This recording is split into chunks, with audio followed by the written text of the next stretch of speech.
Қайырлы күн достар, бүгін ықтималдықтың классикалық анықтамасы статистикалық ықтималдық тақырыбы бойынша А деңгейлі есептерді қарастыратын боламыз. Біздің алғашқы есебіміз 31-де бірінші есеп. Ойын сүйегін лақтырған кезде 1-ден 6-ға дейінгі сандар түседі. Төмендегі оқиғалардың ықтималдықтарын табыңдар. Бізде біріншісі 2 санының түсуі дейді. Мұнда жасайық қазір достар. 2 санының түсуі. 2 санының түсуі бізде бұл мына формула бойынша есептеледі.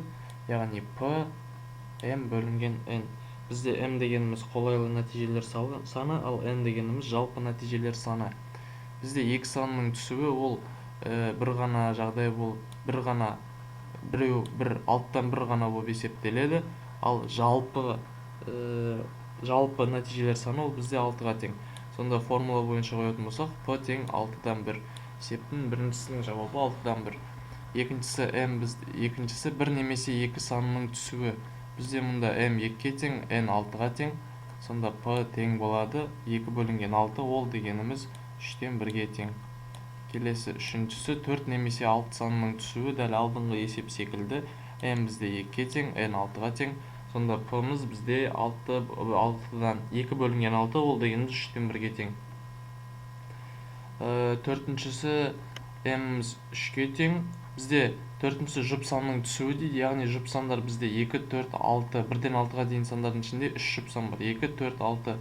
Сондықтан бізде m-міз 3-ге тең, n-міз 6-ға тең. Сонда есептің жауабы 3 бөлінген 6, ол тең болады 2-ден 1-ге.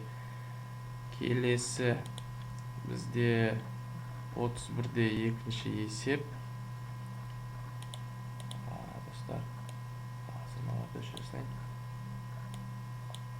31-де екінші есеп. Онда қорапшада бірінші асын шығарып алайық. Қорапшада 2 ақ және 5 қызыл шар бар. Қорапшадан кездейсоқ алынған бір шардың бір ақ, екіншісі қызыл, үшінші жасыл болуының ықтималдығын табуымыз керек. Бізде алғашқы есепте біріншісі ақ екенін табуымыз керек. Бізде мұнда барлығы 7 шар болғандықтан n-міз 7-ге тең. Ал бізде ақ шар 2 болғандықтан m-міз 2-ге тең. Сонда P тең 7 бөлінген 2, ол тең болады. Бізде есебіміз 2 бөлінген 7-ге тең.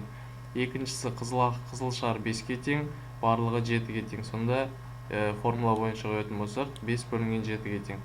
Және үшіншісінде жасыл шар болуының ықтималдығын табыңдар. Бізде жасыл шар 0-ге тең болғандықтан 0-ді 7-ге бөлеміз. Сонда біздің есептің жауабы 0-ге тең болады. Әсіне қарайтын болсақ, қорапшада 4 қызыл және 7 көк шар бар. Қорапшадан кездейсоқ алынған бір шардың біріншісі қызыл, екіншісі ақ емес, үшіншісі көк болуының ықтималдығын табыңдар дейді. Біріншісі қызыл, мұнда бізде 4 қызыл шар болғандықтан 4 бөлінген 11-ге тең болды. Екіншісі ақ емес шар болу керек. Яғни біздегі шарлар ақ емес болу керек. Бізде шарлар қызыл мен көк болғандықтан бізде 11-ден 11-ге тең, ол дегеніміз 1-ге тең. Үшіншісі көк болуының ықтималдығын табыңдар. Ол P тең болады 7 бөлінген 11-ге.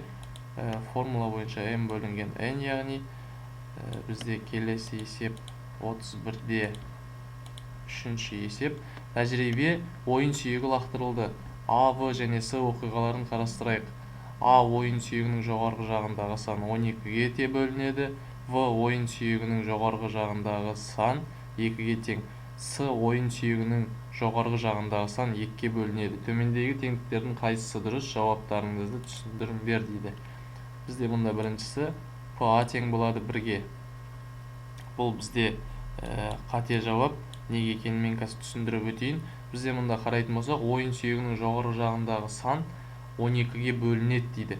Бізде мұнда 12-ге бөлінетін сан жоқ. Яғни 1-ден 6-ға дейінгі сандар 12-ге бөлінбейді.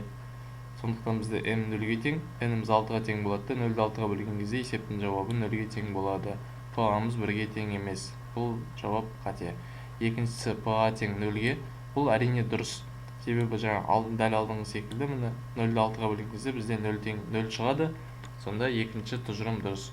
Үшіншісі бізде 0,5-ге тең екен. С жағдайы 0,5-ге тең екен.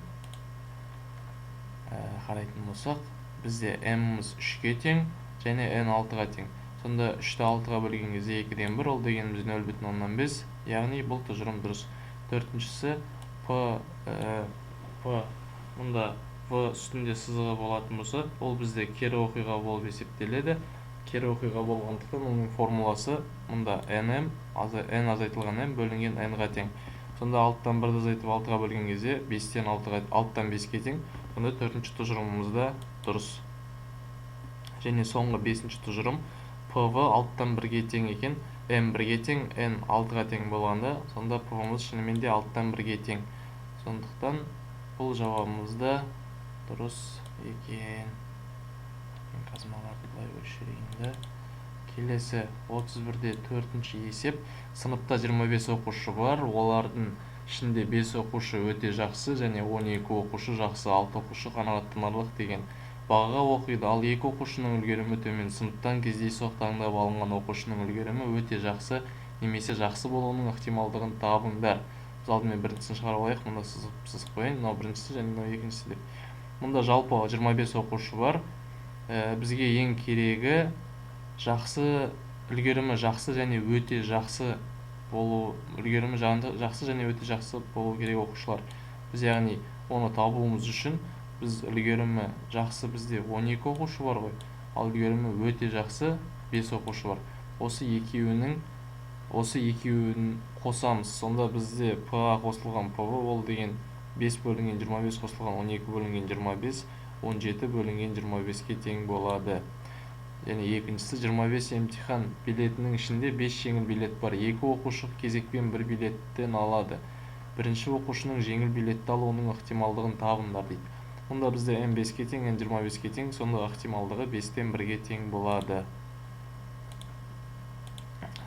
Және де қазір соңғы есебіміз 31-де 1-ші есеп. Мұнда ойын сүйегі лақтырылды. Біріншісі 3 немесе 5 санының түсуі. 3 немесе 5 санының түсуі ол бізде m1 мен m2 екеуі болып саналады. Себебі 3 санының түсуі 6-тан 1-ге тең және 5 санының түсуі де 6-тан 1-ге тең.